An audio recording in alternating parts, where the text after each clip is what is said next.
So, ayan guys, malaki ang problema mo. Na-demonetize ang iyong Facebook account. So, paano nga ba mag-submit ng appeal? Kasi nga, nagpunta ka na ng support inbox, nakita mo may violation, restriction, at demonetize na ang iyong account. Napunta ka ng basic Facebook, hindi pa rin natatanggal. Nag-report a problem ka na, ganun pa rin. So, last chance na maayos mo ang iyong Facebook account is mag-submit ka na lang ng appeal kay Facebook team.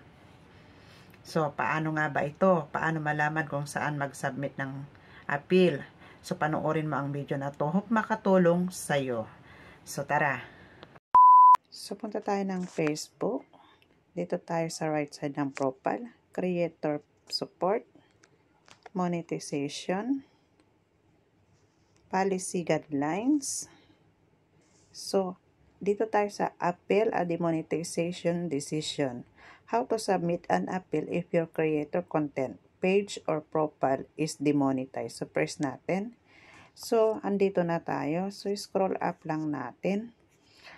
Dito tayo sa for content violation, you can submit an appeal via this form. Kasi hindi naman ako magsasubmit, so try lang natin i-press this form. So, dito ka po mag-submit kung content monetization policy or partner monetization policy. I-press mo lang yan kung alin dyan ang isa-submit mo na appeal and then send. So, ganun lang po. Yan. Ganyan lang po siya. Tapos, sabi niya dito, we've changed the way you can submit page label appeals. You can continue to see your page monetization status and submit appeals by going to Creator Studios and selecting policy issues here. And then send. Ganun lang po ka-easy. Thank you for watching. Much love and God bless. Follow for more tips.